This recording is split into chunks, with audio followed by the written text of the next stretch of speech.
Good afternoon, everybody. Thank you for being here. Sanford High School is honored to welcome retired Army Staff Sergeant Travis Mills of the 82nd Airborne Division back to Sanford.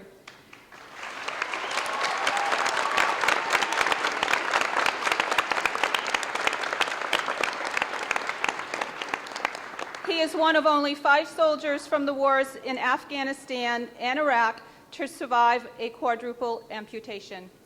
Travis is an advocate for veterans and amputees. He has started the Travis Mills Foundation, which benefits and assists wounded warriors and injured veterans. Let's all stand for the Pledge of Allegiance and then remain standing for the national anthem.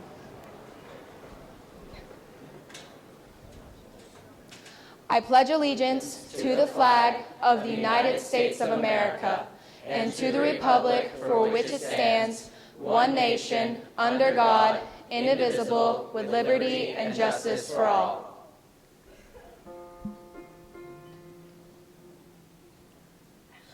Oh, say, can you see by the dawn's early light what so proudly we held at the twilight's last gleaming, whose broad stripes and bright stars through the perilous fight o'er the ramparts we watched were so gallantly streaming, and the rockets' red glare, the bombs bursting in air, gave proof through the night that our flag was still there. Oh, say does that star-spangled banner yet wave o'er the land of the free and the home of the brave?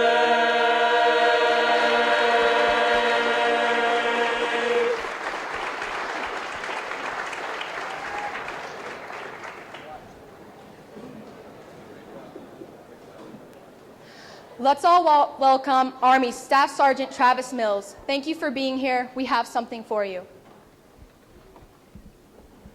On behalf of the Sanford High School Student Council, St. George's Episcopal Church, Partners for Healthier Communities, Sanford Strong Coalition, Eversource, McDonald's, and our friends at the Traffin Center for helping us make this day possible. We would like to especially honor the Students' Council. If you could all stand and be recognized.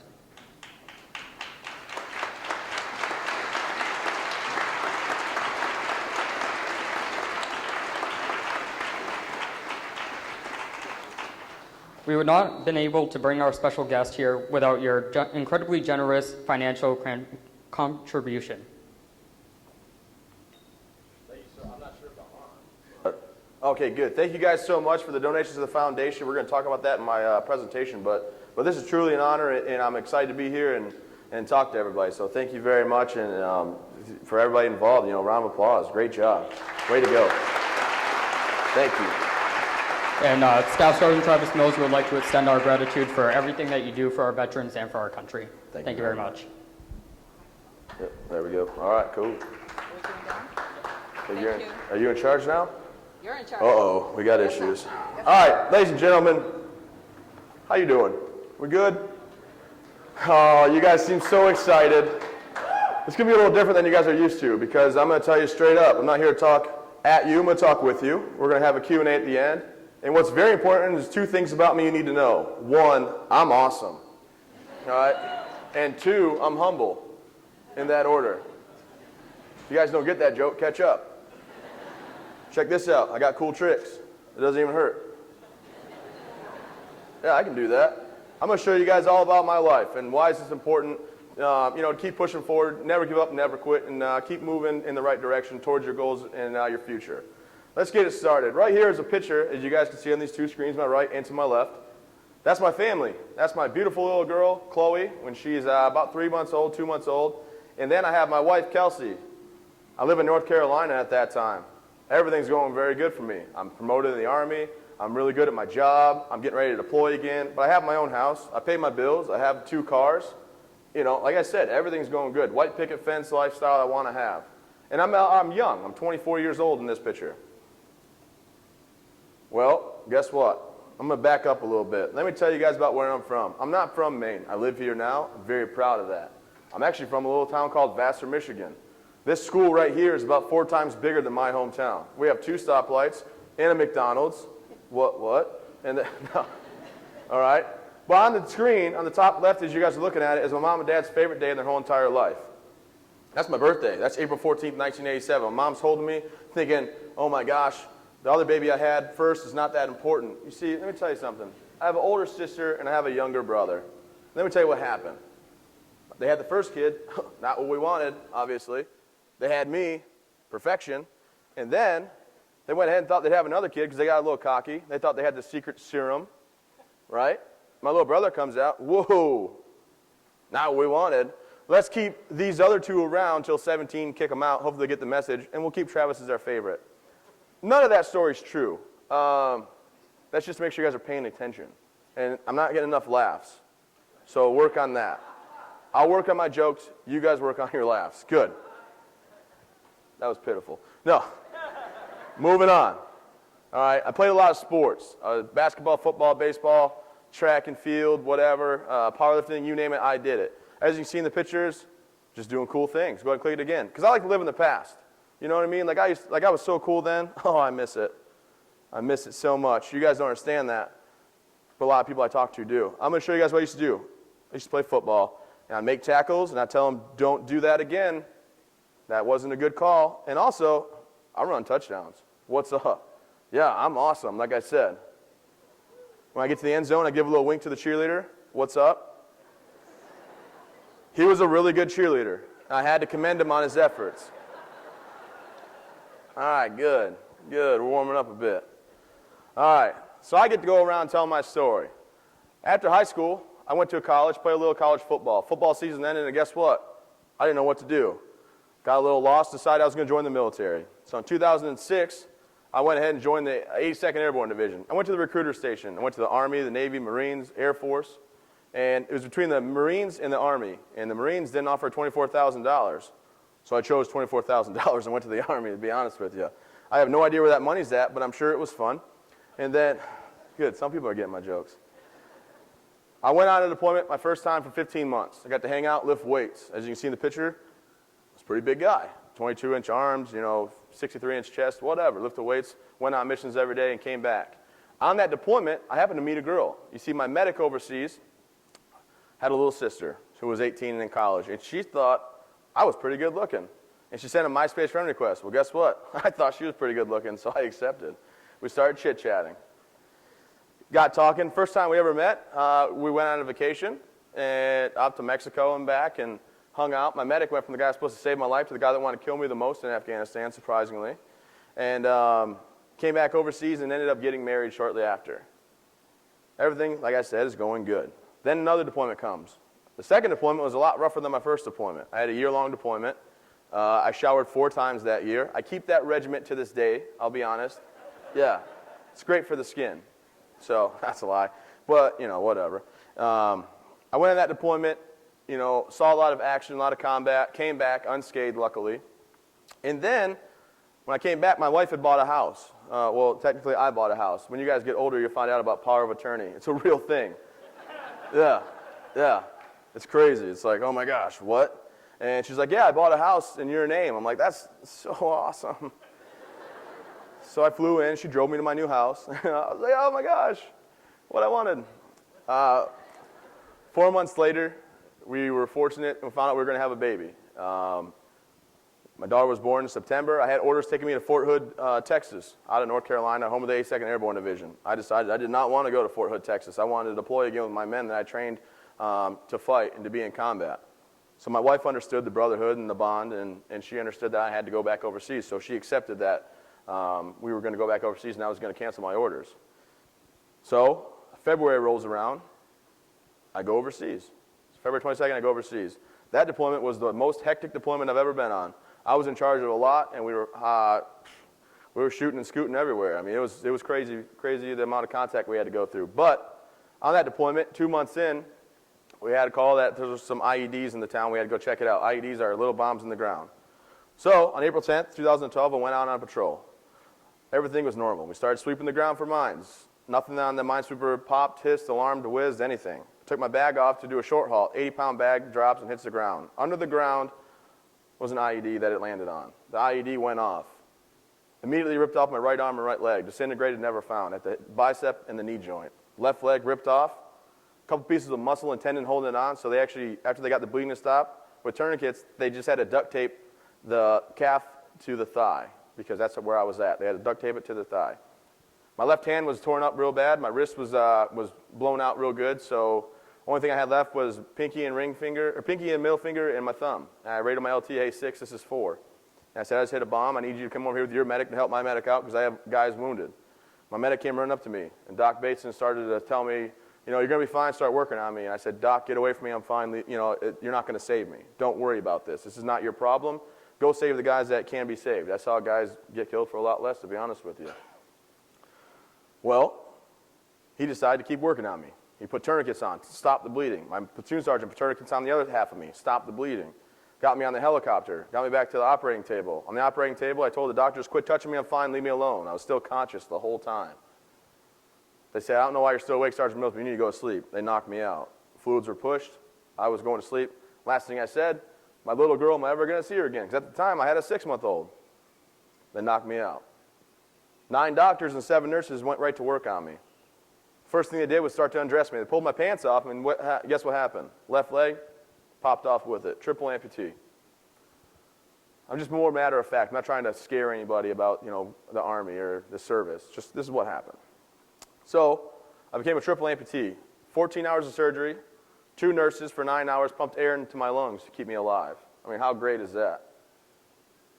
They get me stable. Call my wife, tell her, hey, it's critical. He might not make it. Don't fly to Germany, because if by the time you fly, he's either going to be dead or he's going to still be okay to make it all the way to the States. This is like the time that, the next 24 hours is going to tell us everything.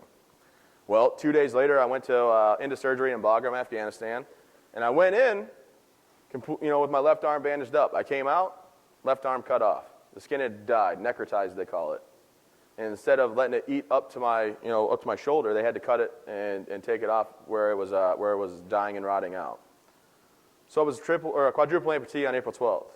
Now 2 days later in Germany, my brother-in-law, who was my medic on my first deployment, who was my really good friend still to this day, was sitting in the hospital bed with me.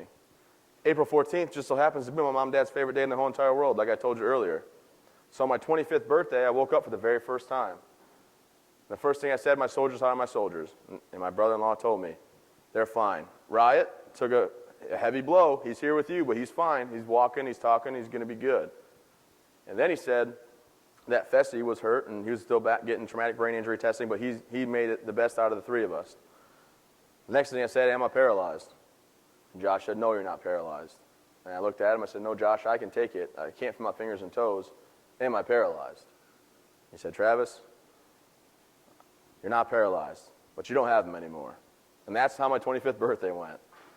So I had to call my parents, I had to call my wife, who I didn't want to call. I was embarrassed, I was upset, I was angry at the situation that I got, that I actually stepped on a bomb and got taken out by the Taliban. 3 days later, I arrived at Walter Reed on April 17th. I saw my wife for the very first time.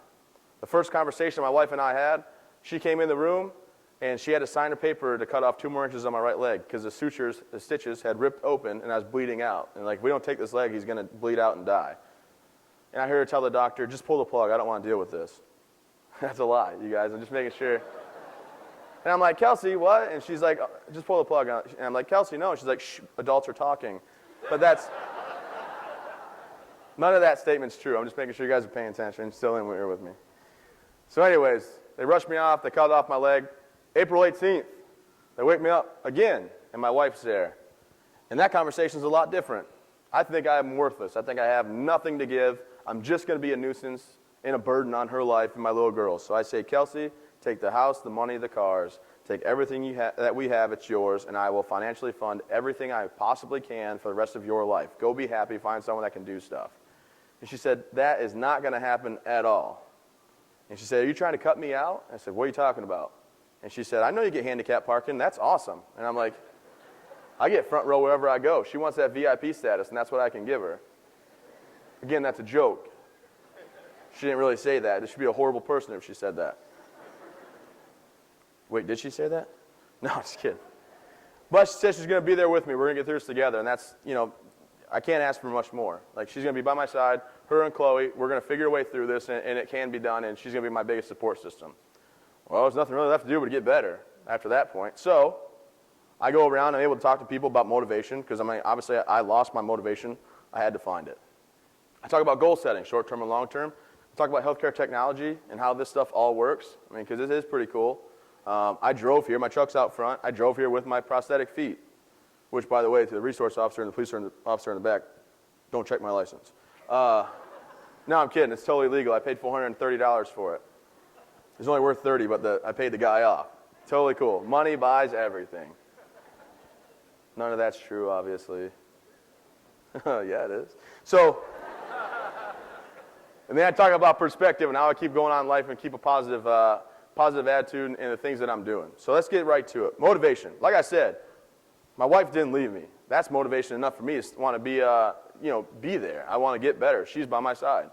My little girl, I'm so worried she's going to think her dad's a monster. She comes in the room, she's 6 months old. What's she going to think? She's a baby. I have tubes out of every limb.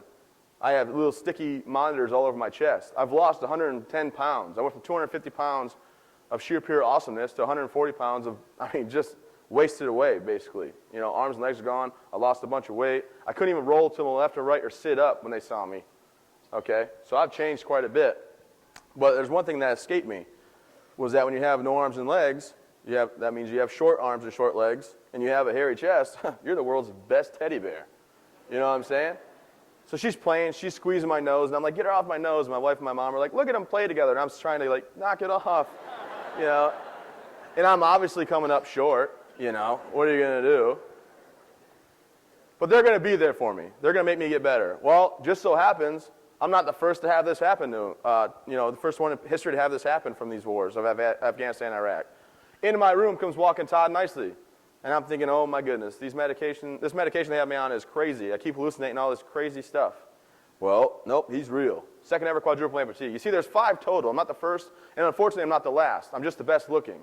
So, I will mention, ladies, I'm married, and gentlemen, I'm married. Just to get that, let's break hearts and mend friendships. But Todd walks in, hey, you're going to be fine. You just got to be patient. You got to understand the process.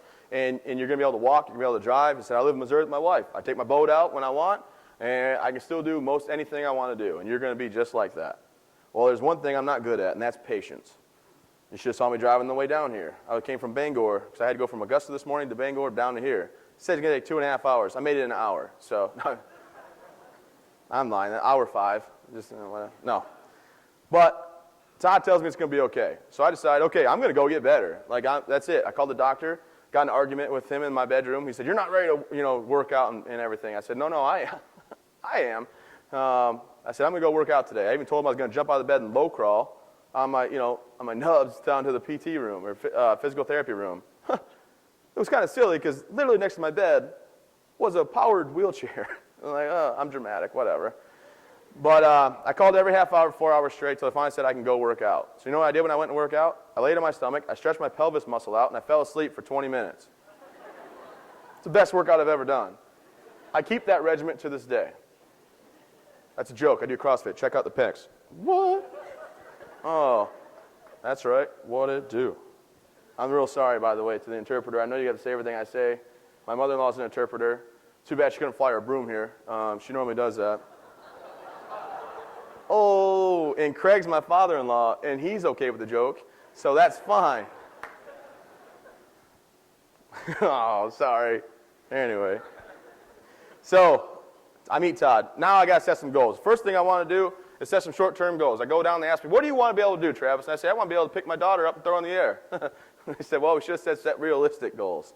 Oh, left that word out. I said, I want to be able to feed myself. I'm so tired of people putting food in my mouth. So 5 weeks into my recovery, they gave me a hand. The first day with the hand, how the muscles work, I'll talk about later.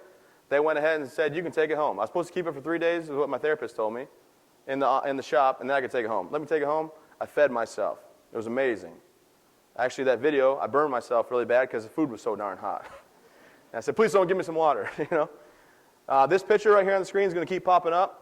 It's the last picture taken of me with arms and legs. That's April 9th, the day before I got blown up. So that was the day before I went out on that patrol, got blown up. It's going to show up. That's why I have it. The next thing I said I want to do, I want to be able to walk again. I'm so tired of rolling this wheelchair. I want to be able to walk again. So 7 weeks and 4 days, just under 2 months, I took my very first steps at Walter Reed. It was not easy. It was painful. They said, you'll maybe walk 1 lap today. And the lap's about as big as this gym.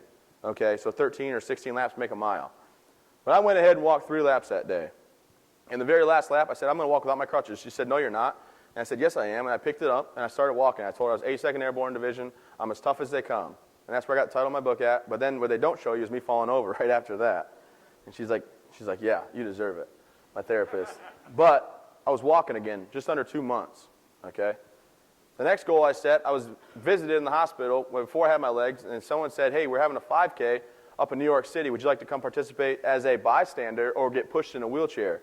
And I said, no, thank you. I will walk it. I'll be there. I'll walk it. So this is 5 months after my explosion. I go to New York City, and I decide I'm going to walk a 5K. I get just in the Brooklyn Battery Tunnel. I'm coming through, and it's hurting. My back hurts. My legs have rubbed me right raw to where I'm bleeding. And I see the light at the end of the tunnel. I mean, not like I was dying, but like actually coming out of the tunnel. I saw the light. And I thought, when I get out there, I'm going to sit down. I came out, and there's 343 firefighters with banners around their neck. Represent 343 firefighters lost on 9/11, running up and down the stairs, saving lives of the people inside the Twin Towers. And I thought, you know what? If they could, keep going up and down those stairs until they ultimately perished, I can make this last 1.2 miles. So I did. I rubbed myself. I was bleeding right in my liners. It was pretty bad. Afterwards, I go on stage. I get on stage in front of 20,000 people. Gary Sinise, who's an actor, is putting on a concert. He's also in a band, Lieutenant Dan Band. And if you guys watch Forrest Gump, you should know who Lieutenant Dan is. If you haven't, watch it. It's phenomenal. But anyways, I'm walking out. Everybody in the crowd's like, yeah. Well, there's a cord I didn't see. Tripped right over that, right down in front of everybody. I'm like, oh. I got picked back up. No big deal. But that was my goals I wanted to meet, and I did, and I was very proud of. I had set some long-term goals, too.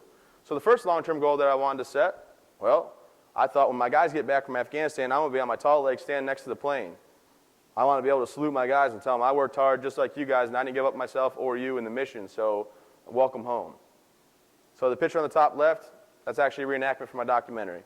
The picture on the bottom is me hugging my medic that saved my life, the man that literally kept me alive so I could be with my family, so I can see my wife again, my kids, so I can come to Sanford High School and talk to you students and tell you guys my story and what has got me through the situations that I've incurred in my rather young life, I would say. I mean, compared to, some of the people I see here, it's like, whew, I am just so good looking. No, I'm kidding. My father-in-law. Just kidding. Click it, Craig. The next thing I want to do is I want to be able to drive. Obviously, who doesn't want to drive? So I have a minivan. That's right. Nobody better laugh. I drive a van. And I also have a truck. My truck's right out front. And the thing is, there's people out there. If anybody here is in robotics class or interested in that kind of engineering, it's amazing. My van, as you can see in the pictures, there's a little button. You can't see it, but I push it with my thigh. And when I push it, it beeps up to 8 times. First beep, left turn. Second beep's right turn. Third's the horn. Fourth's dimmer switch. Fifth is the windshield wipers, fast, slow, and washer. 6 is one window. 7 is passenger, and 8's cruise control. But I do that all from one button. Keep my hand locked on a pin on a steering handle, and then my throttle is actually right here. It's on an actuator switch, comes down. I pull back 2 inches, full throttle. I mean, I'm 0 to 60 in like 18 seconds. Wicked fast. Trying to work that wicked thing. I'm from Michigan, whatever. And then I push forward 2 inches, and it's full brake. My truck's completely different. I'm stubborn. I want to drive with my feet. I got it set up so I can drive with my feet. And that one right there, if you guys see that truck rolling around, stay out of the way. No, I'm a dangerous driver. Like I said, I paid $430 for my license. But that joke goes over well in adult crowds. I'm not sure why you guys aren't getting this. No, go ahead and click it. So here's me just tooling around. Nobody knows their life's in danger, whatever. Do-do-do. Got the wife, the kid, the dog. I still live that all-American dream. Next thing I want to do is the foundation, which you have helped me with, the foundation. Let me tell you why this is important. Okay? There we go. The foundation. When I went out to Colorado, this picture right here, I went downhill mountain biking. I was on a 9,000-foot mountain in Colorado, Mount Crested Butte, and I just went shooting down a mountain, and the brakes were between my thighs. It was up to me not to die on a cliff. And a couple times I had such bad cramps, I thought, you know what, let's just take that 200-foot leap and see what's going to happen. But the foundation was started because I wanted to give back. I wanted to help people in my situation know life's not over, that there's a network that's out there, and that we can all come together and we can do something great. So I started the Travis Mills Foundation. You guys have just donated to my foundation. I will tell you, I do not take a dime. I'm never going to pay myself or my board members for the work that we do. And your guys' money that you have raised, student council, student body, if you were involved, I didn't know if the cadets said that, cadets, everybody, it goes towards the project. And what I do, go ahead and click it, is I bring up people like me. As you can see in this picture, all right, we'll talk about just the front picture. Those are my friends from Walter Reed that I've met. And, uh-oh, is it just running through? Oh, yeah, it just runs through. All right, anyway, those are guys that I've met. You know, all of them are missing at least one leg, up to quadruple amputation and things like that. But this is the foundation property, what it looks like right now. Actually, it's lowered and it's a lot better. We're doing updated slides. And it's going to be a full functioning retreat where we can bring families and show them that they can get off the couch. They can get out there, be an active member in their family, kayak, canoe, boat, swim, fish, tube, mountain bike, whatever. You name it, we can do it. I do everything. I snowboard. I mean, I get out there and just fall down a mountain all the time. You know what I'm saying? But, did you start over again? Go ahead and click it. It's going to keep running through. So these are the families, like I said, I help. You got a bunch of people. And then what's going to look like when it's done. We're just running through this one more time. And I hope that somebody goes to school here for recreational therapy, and you guys want to have an internship at this property, and you come out and help me run these camps, because we're going to host up to 35, 40 people a week, 12 weeks hopefully out of the summer, and do something real great. Everything can be found at travismills.org. I encourage everybody to check it out. All right, healthcare technologies. Let's get into this. This is kind of cool. All right, my legs. Let's talk about my legs. You start off on short legs. I went from 6'3", right, walk around, to 5'5". Then you work on your core, your balance. Your balance and your core are all from your hips and your core. That's where your balance comes from. All right, I had to relearn all that, strengthen myself. Like I said, I couldn't roll left, couldn't roll right, couldn't stand up, obviously, couldn't sit up. And then you go from there to these tall legs that I saluted my guys with on the far right picture. That's just my wife and me when I finally got taller than her. I took a picture. And then you get the legs I'm wearing now. These legs right now, I will tell you that they're Bluetooth. No, they don't play music. I know, I've been asked that. But they lock my legs to a driving angle where I can drive. They lock 25 degrees, press down the gas and brake, drive like everybody else. They have hydraulic brakes in them. So when I go down jetways, I fly all over the nation. When I go down, I can slow myself down unless the person in front of me was very rude. And then I just go bowling for people. It's like whatever. They're microprocessors. They're little computers. Every time I move, they make over 300 adjustments per second to keep me standing upright. And they're waterproof. They're amazing. All right? Let's skip right over, Craig. Let's talk about this hand. See this hand I'm wearing in this video right here? It's called a greifer. The greifer goes up to 40 pounds of pressure. It will break small bones in hands. I don't use that for anything, except for when my daughter gets old enough to go on a date. Oh, yeah, I'm going to crush his hand. Then I'm going to lean in real close and say, no fingerprints, bub. Good luck. Some of you guys aren't laughing. Some of the daughters like, my dad embarrassed me like that, too, when I went on my first date with Johnny. It was ridiculous. But anyways, I want to talk about my hand, but I need a volunteer. And this volunteer happens to be the football coach. The head football coach named Mike Flynn, maybe, was it? Fallon? Mike Fallon, is he here? Mike Fallon, is he skipping out on me? Where's the AD? Oh, here he is. Ladies and gentlemen, give him a round of applause, please. Mike Fallon, right? I usually ask football coaches to come up. How you doing? Nice. Ow, jeez. You know that joke? No, I don't.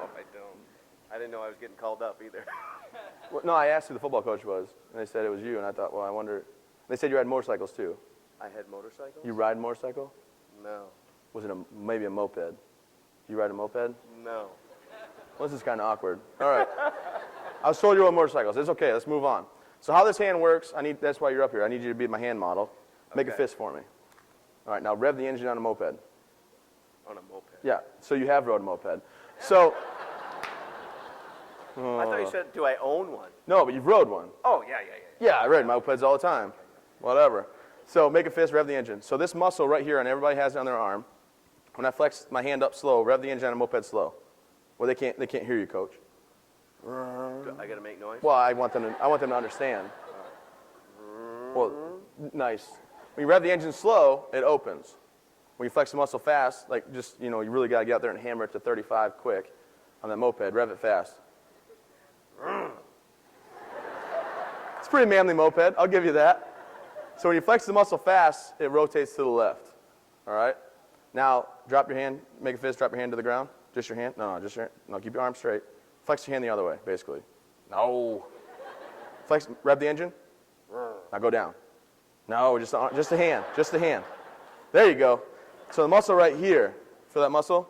So that right there, that muscle is hooked to a sensor. When I flex the hand down, slow, we'll call it the brakes. Go ahead, hit the brakes slow. Flex the muscle slow, like hit the brakes. We're going to go down. Oh, we're going to squeak. Yeah. Squeak. Down though, down. No. I haven't driven a moped for a long time. Yesterday, I know. Yeah. So anyway, I'm just joking. You flex that muscle, flex this muscle again slow. Okay, flex it slow, it closes, down fast to the right, keep going. That's not really why you're up here. Because if I was just telling a story, nobody would believe it. But luckily, seeing is believing. So Walter Reed is, where I rehabbed it at Walter Reed, they thought it was fit for me to have all this technology and try all these new things. So me, my buddy Taylor, and my buddy Andrew have this new technology. It's ridiculous. You guys know how your phone, you can say, hey Siri, call this person. Well, this is supposed to be voice activated. Let me show you. So watch this. All right, blue lights are on, right? Okay, cool. So now it's switched to voice activated. So I'm like, open. Not so bad. Close. Not bad. Turn. All right. Stop. Stop. Oh, it just is just stop. Okay. It's new technology. But the problem is, what if you're at your mom and dad's house and your daughter's birthday party, she's turning 3, and your wife goes a little bit overboard and gets a slushie machine. And your mom and dad had the floors just redone with new carpet. And you have a red slush in your hand. We're just, for instance, in the story here. And your brother walks in and is like, hey, Mom, open the window. Not good. Or maybe your father-in-law comes into the hospital where you're living in the room and he's got a cup of coffee and he hands it to you in a styrofoam cup. Right? And you're wearing white basketball shorts for this story, for instance. And someone's like, maybe he's like, hey, close the door behind me. I didn't recognize the styrofoam cup when that happened. I looked like I pooped my pants that day. But, like I said, seeing is believing. So if you would, please, sir, give it an open. I'm saying close. I'm saying close? Yeah. Well, yeah. Close. What? Try it one more time. It's. You're setting me up, I can tell. No, what? I'm not going to hit you or anything. Close. It's baritone soprano. It's like tones. More masculine. Sound like a man. Close. Try turn. Try turn. Turn. Oh, my. Hold on. All right, try close again. But like manly. Close. He set you up, by the way. It's not voice activated at all. Nice to meet you. Give the coach a round of applause. Hey, thanks a lot. Good luck in the next season.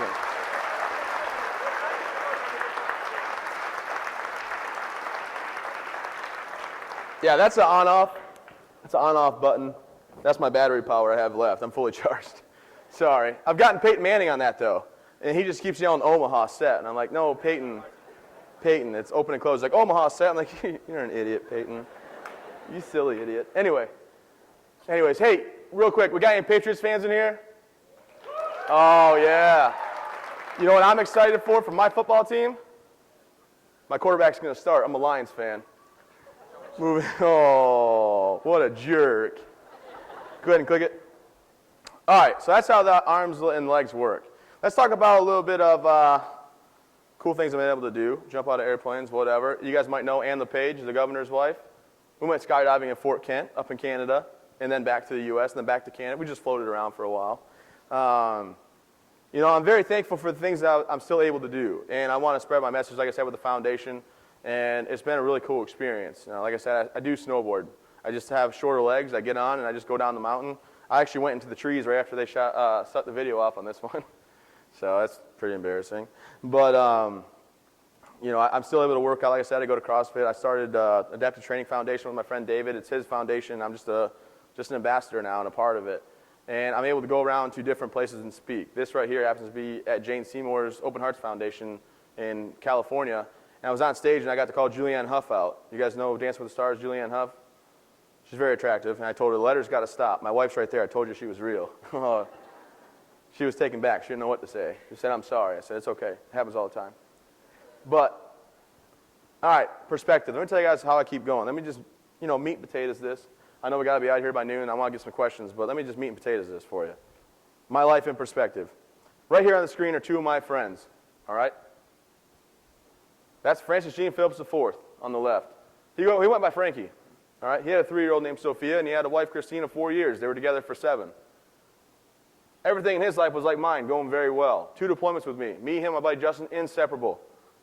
He went to Fort Bliss, went on deployment a year after, just a little bit after a year from my explosion. His truck hit an IED. Everybody in the truck died. All 5 occupants in the truck in Afghanistan died. Now, Frankie doesn't see his wife. Frankie doesn't take his kid to get ice cream. Before I went on, if you guys saw me hold my phone up and do this, my little girl was watching what I was doing. I said, Chloe, check this out. She loves to get on stage and sing with me. We sing Frozen most of the times. Yeah. But you see, I still get those experiences. Frankie does not. He doesn't see his parents for holidays. I do. So I'm thankful. And I got to remind myself that sometimes, as unfortunate as that sounds, that, you know what? These guys sacrificed everything. I just gave a little bit. The other kid, all right, and I say kid, at 17, he joined the military. He had his parents sign the paper. He ended up having an unfortunate occurrence where, he got a girl pregnant in high school. I'm not condoning him. He did the best he could. It's not something I encourage anybody to do. But he got the paperwork signed, went to the military. His daughter was 7 months old, and he stepped on an IED. He became a triple amputee. Put him on the stretcher to run him out. He was in my platoon. Like, I knew this guy very well. Worked with him on my 3rd deployment. Put him on the stretcher, picked him up, and run him out. The guy in the front right of the stretcher stepped on another IED. So Brandon Goodine did not make it home. He doesn't know his daughter. Never will. I don't tell you that to make you sad. I don't tell you to upset anybody. But that's the reason I keep going forward, because the sacrifices that were made for our freedom that we are able to live with every day. There's also, go ahead, Craig. I went out to Coronado, California for a documentary screening. And I was fortunate enough to run into 6 of the 9 doctors, and 4 of them are on stage. And they're worried. They're emailing my team. Is he going to be upset? Is he mad that we saved his life? Is he going to, tell us we shouldn't have done that? We've ruined it. So I had to come, just up to these guys and tell them, thank you so much for what you did. Broke down, teared up a little bit. I'm able to take my daughter to school in the morning at 8 a.m. and then go to the gym. Take my wife on our anniversary dates. My mom's in town. She's the one hugging me around the neck right there. So I'm very thankful for the work that you put in and the work of so many others. And it would be a slap in the face to the men and women that died overseas and to the men and women that worked on me, all the way from on the ground with my medic to Kandahar, to Bagram, to Germany, to Walter Reed. All the prayers and well wishes. And now I'm just trying to pay it forward. And that's my big thing. I like to go around and tell people, you know what? You can't control the situation every time, but you can control your attitude. And that's what I do. Remembering these guys and gals and all the sacrifices they've made. Go ahead and click it for me, Craig. Through my experience, I've been fortunate to have a documentary made. It's called the Travis the Soldier Story. I'm very fortunate because it just tells my story with the guys that got hurt with me, the guys that saved my life, and the guys, my brother-in-law, my mom and dad, Craig, my father-in-law here, and his wife, Tammy, my wife, my daughter, everybody's in it. And we won the GI Film Festival in 2014. It's available on iTunes to rent, or you can go to travismills.org. You can buy it, purchase it. I'm going to show the trailer quick, and then we'll get back to wrapping up and take questions.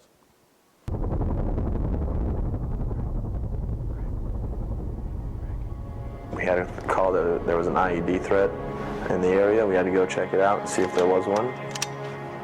We went out there as normal. It was supposed to be a pretty quick mission. Just a couple hours in the village right next to our strong point and back. We were setting the gun in place. Fessy went first, swept the bank. He went up and down, cleared it. He got about 20 feet away from me. I said, okay. I took my bag off and set it down, and when I set it down,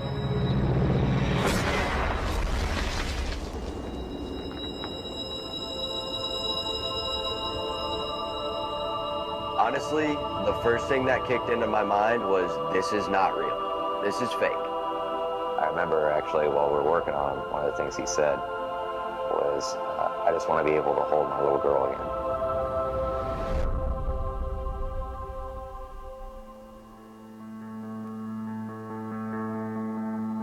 Do you love your daddy? Told him I'm getting out of here in 10 months. Kept saying, why? What's your big rush? I said, hey, Doc, look behind you. I had pictures of me and my wife and my daughter. I have a family. Like, I live in a hospital bed. Get me out of here. Yeah, him with Chloe, you know, she doesn't care that her dad doesn't have arms and legs. It's her dad. So it's all she knows. It's all she knows of him. So to her, nothing was lost, the way I see it. Seeing him stand up for the first time, I could feel so much joy from him. That was like a turning point for us. I don't understand how he does it. I think he's meant to lead and help people. You know, he faces obstacles and he doesn't let anything stop him.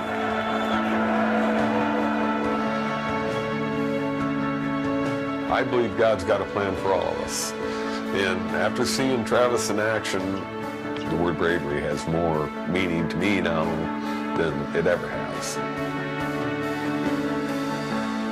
So like I said, that's a documentary that was done in 2014, GI Film Festival Award winner. Took first place out of 55 short films. Very proud of it, and it's available online. Next thing, I happen to have a book out, which the library has purchased. I've signed. We brought them back today. You can find it at Barnes & Noble, any store. It's a New York Times bestseller. The book's called Tough as They Come. I'm very proud of that, too. It's me just telling my whole story in great detail, things that you probably wouldn't know about me or things that maybe you'd suspect after what I told you about myself. But since I want to take questions, I know we got to wrap up by 12 or by 1. I want to make sure that you guys understand two things about my author's note, or two things about the book, and it's the author's note.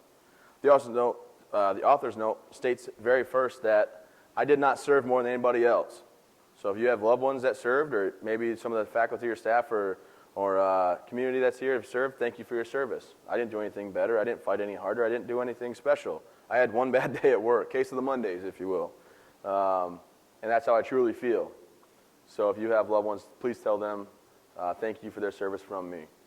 Next thing, and I think is very important, is I don't think I have any more problems than anybody else. Yeah, I get it. I visually look different. Physically, I have a few differences. But after I put my legs down in my pants. Ooh. But either way, I don't think I have any more problems than anybody else. So if you guys have something you're going through, I apologize for not apologize. I hope you get through it. And if you guys need to reach out, my email is info@travismills.org. It's right through the website. Please email us. We'll see what we can do to help anything that you have going on, or if you guys want to do more fundraising for the foundation. So with that, that's kind of it. I like to take questions. Anybody have any questions for me? Nothing embarrasses me. Nothing catches me off guard. And ask anything you want. Anybody got a question? Right here, the blue shirt. What's up? Phantom limb. So did I ever feel phantom limb pain? No. I actually had an experimental ketamine coma for 5 days. They pumped 600 milligrams of ketamine into me because they thought I was going to get to build up too much of a tolerance to the painkillers and actually overdose and die. And then they had 3 different case studies, and the last one they tried, I was the 2nd in the nation, 30th in the world to ever try it. And now I'm on no medication, no pain, and nothing. So I'm very fortunate and thankful for that procedure. So it was pretty bad. I thought I was getting toenails ripped off with pliers, spikes through my heels, hands burned off and like singed. And now I'm good to go. But great question.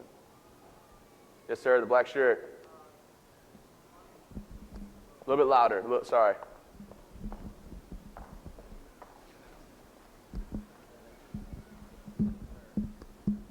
The money from the movie and the book, do they go to your foundation? Portions. Portions do. I do have a speaking company.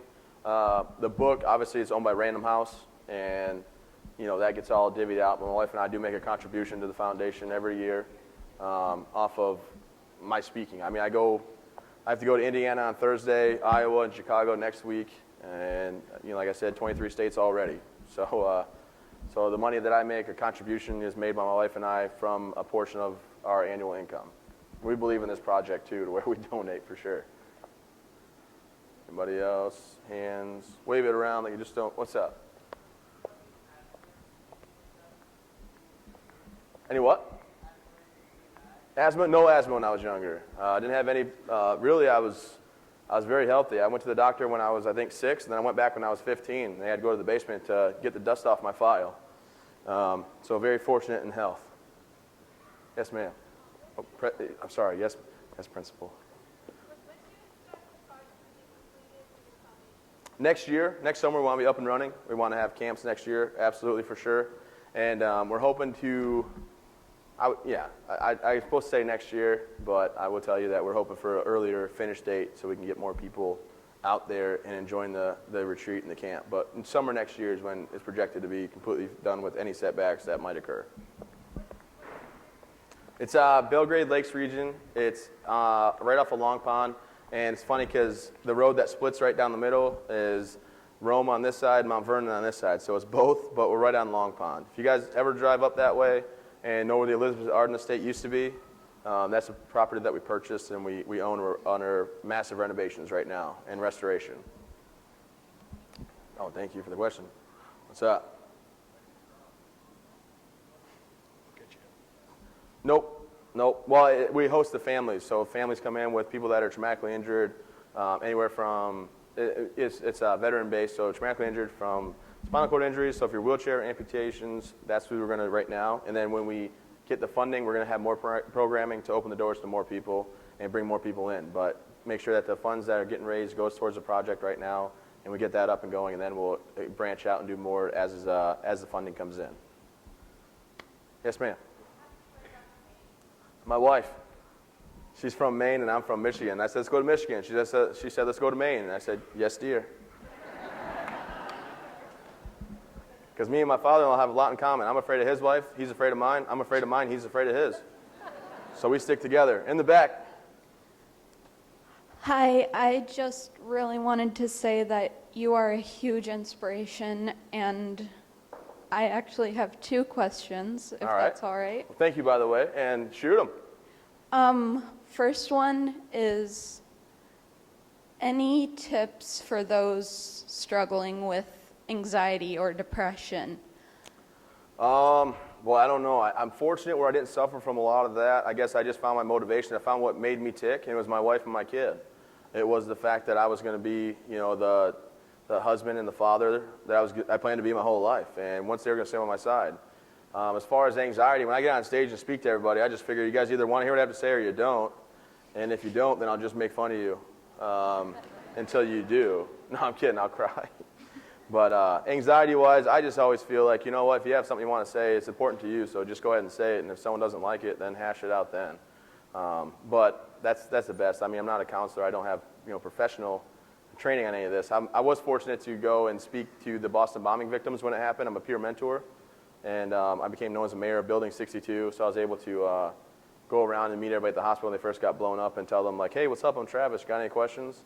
But as far as depression and anxiety, I mean, if it gets to a point where you need to seek help, I mean, anybody, don't feel like that's weak. Like, definitely get out there and seek help, because it's so much better when you can rely on someone to help you and figure out your way in life. Because my daughter and my wife helped me, and those guys and men and women overseas that died, that sacrificed everything for us. I just feel like it's worth living. This life's worth living for them. If nothing else, you can't find motivation. Think about the people that sacrifice so much so we can have what we have. I mean, I'm excited every time I go to McDonald's to get $1 coffee of iced French vanilla coffee. I'm like, yeah. This is exciting. If I need to pick me up, they know my name. They're like, oh, hey, Travis. I'm like, Katie, what's up? How you been? She goes, weren't you just here an hour ago? Yeah. Stop judging me.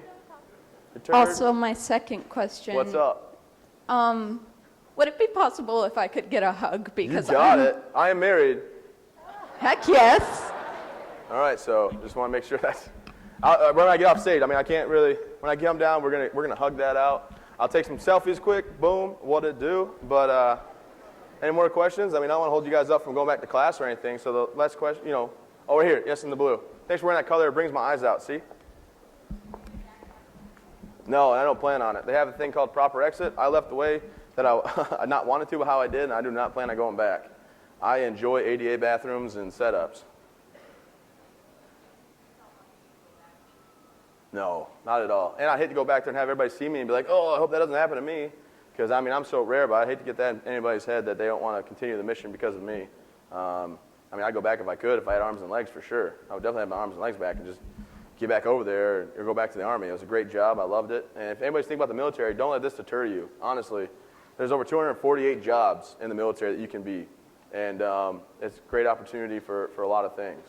I mean, go to college, everything you're supposed to say in this point, go to college and whatever, I tried it, just sometimes it's not for you. I'm going back to college, so it's not like I gave up on it. But just if you guys are thinking military, check all your options and get the best situation you can. Right here. Love the socks, by the way. And up here, love the socks. You're crushing it, dude. I do CrossFit. And I'm on that manana diet. You guys ever heard of that? Anybody got Spanish class? Know what manana means?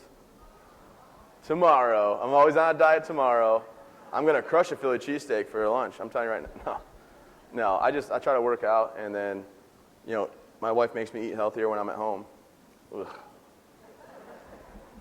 Right here. Yes, ma'am. We're constructing volunteer lists, obviously. If everybody can log on their Facebook and say, hey, everybody check out travismills.org, that'd help me out. I would even accept you guys telling your phones out right now and get on Facebook and saying, check out travismills.org. Do that and tell your friends to share it. But, just, word of mouth, let everybody know what we're doing, what our mission is, and help us just spread that. But we do have a 5K going on for Memorial Day.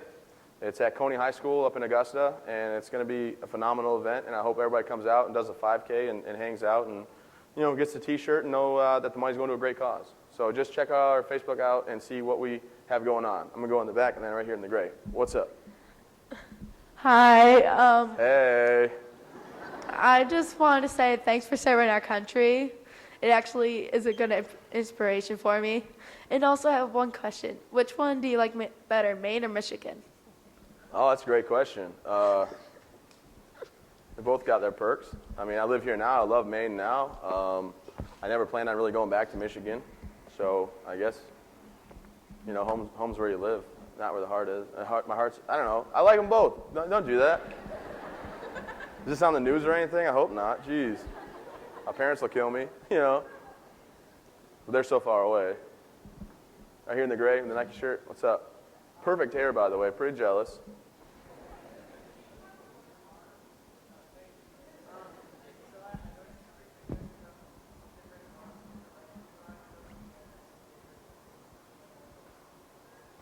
I wear a hook when I'm at home, but I don't want my kid, I don't want to wear a hook around, but it's like this really multifunctional hook I wear. So I have my wheelchair, I'm hopping in on my hook, but that's kind of scary. So I wear this hand. I have a bunch of hands. I have another arm, but it just sweats off. My body overheats very, very easily.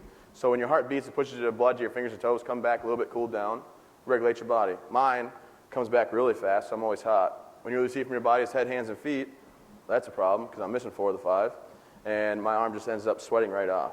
So I don't wear it. But I have it for when I do snowboarding or things like that. But I do have the idea to maybe get a cool walrus painting on my arm. You guys can't see it, but I was going to say tattoo, but I'm not sure if I should promote tattoos. I'm not really going to get it. It's more of a joke. But it's embarrassing. But I think we got 2 more questions. We have over here and back there. We'll go in the back. Yell it out. Scream it. How old do you have to be to join the military? 18? 17 with your parents' permission, but your parents won't give it probably, so don't go there and be like, well, Travis Mills said I can join the military at 17. It's a long process. So 18, after you graduate, you need to have a diploma now and things like that to join the military. Right here, last question of the day, and then I'm going to turn back over to the principal because she's in charge and I'm not. It works good in the snow because I stay inside. I've been on Togus Pond ice fishing, and I have my left hydraulic start to freeze up. I don't get cold, so I don't wear a coat anywhere I go. I've already got a long sleeve shirt on. You guys, that's right. You guys might think I got shorts on. Take these legs off. Pants. Oh, long sleeve button up, well within dress code. Check it out. Thank you so much for your time. You guys have a wonderful day. I'm not dismissing. Thank you. And then, thanks a lot. And you are not dismissed. It's back over to the principal over here of Sanford. I'm sorry. Thank you so much. Can I shake your hand Yeah, again? absolutely. Thank you so much. Thank you. You're such a great sense of humor. Appreciate that. Thank you, everybody. I want to thank all our visitors today. I want to thank the students for being here and your great behavior. This is just such a wonderful day and very inspirational. Thank you.